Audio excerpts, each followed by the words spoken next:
उर्वरित रकमेचे वाटप देखील त्वरित त्या ठिकाणी देण्यात येईल।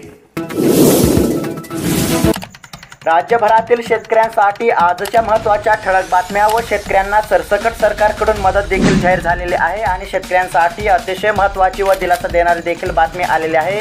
ती पाहण्यापूर्वी खाली दिलेल्या पांढऱ्या कलरच्या सबस्क्राइब बटनला क्लिक करून या चॅनलला नक्की सबस्क्राइब करा, जेणेकरून तुम्हाला रोज रोज अशाच महत्त्वपूर्ण बातम्या या चॅनलवरती पाहायला मिळतील।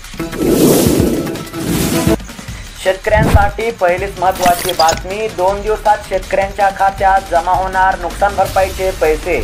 एकंदरीत जर पाहायला गेलं तर राज्यातील शेतकऱ्यांना नुकसान भरपाईसाठीच्या मदतीचे वाटप दिनांक 30 जूनपर्यंत पूर्ण करावे असे निर्देश राज्याचे मुख्यमंत्री एकनाथ शिंदे यांनी प्रशासनाला दिले आहेत।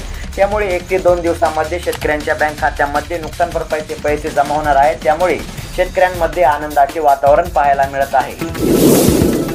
आतापर्यंत 20 लाख शेतकऱ्यांचा खरीप पीक विमा, पुढील 20 दिवसांमध्ये 1.5 कोटी शेतकरी सहभागी होण्याचे आव्हान। एकंदरीत जर पाहायला गेलं तर पंतप्रधान खरीप पीक विमा योजनेमध्ये गेल्या 10 दिवसात आतापर्यंत 19,78,000 शेतकऱ्यांनी नोंदणी केली आहे।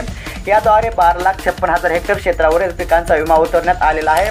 यातून 6,229 कोटी रुपयांची रक्कम विमा संरक्षित करण्यात आलेली असून या योजनेमध्ये सहभागी होण्यासाठी 15 जुलै ही अंतिम तारीख असून गेल्या वर्षी सुमारे 1,70,00,000 शेतकऱ्यांनी यामध्ये सहभाग नोंदवलेला होता। त्यामुळे येत्या 20 दिवसांमध्ये ही संख्या पूर्ण होईल का याबाबत कृषी विभाग चिंतेत पडलेला आहे। तूर 12,000 रुपये आणि चणा 6,000 रुपये, सोयाबीनचे भाव वाढेना, शेतकऱ्यांचे मरण, सोयाबीन उत्पादकांना बसला जबर फटका। आता जर पाहायला गेलं तर गेलेला खरीप हंगाम सोयाबीनसाठी फायदेशीर ठरला नाही, त्यामुळे सोयाबीन उत्पादक शेतकऱ्यांची निराशा कायम आहे। तर तूर आणि चणा पिकांनी सध्या बाजारपेठेमध्ये चांगलाच भाव खाल्लेला असून शेतकऱ्यांना दिलासा मिळाला आहे। तुरीला बाजारपेठेत 12,000पेक्षा अधिक तर चणाही 6,000 रुपयांवर पोहोचलेला असून शेतकऱ्यांचे बजेट जुळण्याची शक्यता आहे।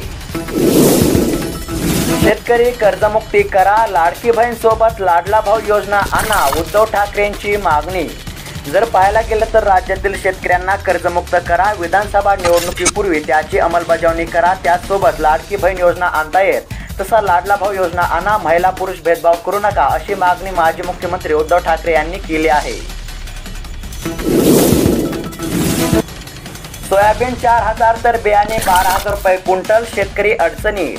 आता जर पाहायला गेलं तर सोयाबीन बियाणाचे भाव गगनाला भिडलेले असून नामांकित कंपनीचे बियाणे 12,000 रुपये क्विंटल झालेले आहेत, तर सोयाबीन दर 4,000 क्विंटल झाले असल्याने सोयाबीन लागवडीचा खर्च वाढलेला आहे। त्यामुळे हा दुजाभाव कशासाठी असा सवाल शेतकऱ्यांतून उपस्थित केला जात आहे। दुष्काळाचे 32 कोटी हवे तर KYC करा, 41,000 शेतकरी अनुदानापासून वंचित।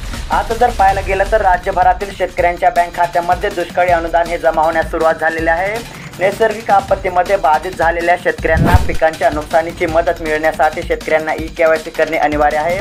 मात्र अद्याप सुमारे 41,000 शेतकऱ्यांनी KYC न केल्यामुळे त्यांचे दुष्काळाचे 32 कोटी रुपये अडकून पडलेले आहेत। ते मिळवण्यासाठी तातडीने KYC करून घेण्याचे आवाहन जिल्हा प्रशासनाने शेतकऱ्यांना केलेले आहे। राज्यातील महिलांसाठी लाडकी बहीण योजनेची घोषणा, दरमहा 1,500 रुपये मिळणार। आता जर पाहायला गेलं तर राज्यातील महिला आणि मुलींना स्वावलंबी तसेच आत्मनिर्भर करण्यासाठी तसेच महिला आणि त्यांच्यावर अवलंबून असलेल्या मुलांच्या आरोग्य आणि पोषक स्थितीत सुधारणा व्हावी यासाठी राज्य सरकारची ही महत्त्वपूर्ण योजना राबवण्यात येत आहे। त्यामध्ये दरमहा 1,500 रुपये महिलांना देण्यात येणार आहे। नमोच्या 4थ्या हप्त्याची शेतकऱ्यांना प्रतीक्षा, जुलै महिन्याच्या पहिल्या आठवड्यामध्ये होणार नमो शेतकरी योजनेचा 4था हप्ता खात्यात जमा। जर पाहायला गेलं तर 4था हप्ता कधी मिळेल याची शेतकरी आतुरतेने वाट पाहत आहेत। चांगली बातमी अशी आहे की जून महिन्याच्या पहिल्या आठवड्यामध्ये शेतकऱ्यांच्या बँक खात्यामध्ये नमो शेतकरी योजनेचा 4था हप्ता हा जाहीर होऊ शकतो असं सांगण्यात येत आहे। मान्सूनचा प्रवास सुसाट, पावसाचाही अंदाज, राज्यातील अनेक भागामध्ये जोरदार ते मध्यम पावसाचा अंदाज। जर एकंदरीत हवामान अंदाज पाहायला गेलं तर मान्सूनने आज देशाच्या आणखी काही भागामध्ये प्रगती केली, तर राज्याच्या अनेक भागामध्ये पुढील 4 दिवस जोरदार पावसाचा अंदाज आहे। तर विदर्भ, कोकण आणि मध्य महाराष्ट्रात ठिकठिकाणी पावसाचा जोर वाढण्याचा अंदाज हवामान खात्याने दिला आहे। तर शेतकरी मित्रांनो, अशाच महत्त्वपूर्ण बातम्या रोजच्या रोज जाणून घेण्यासाठी आताच खाली दिलेल्या पांढऱ्या कलरच्या सबस्क्राइब बटनला क्लिक करून या चॅनलला नक्की सबस्क्राइब करा। धन्यवाद।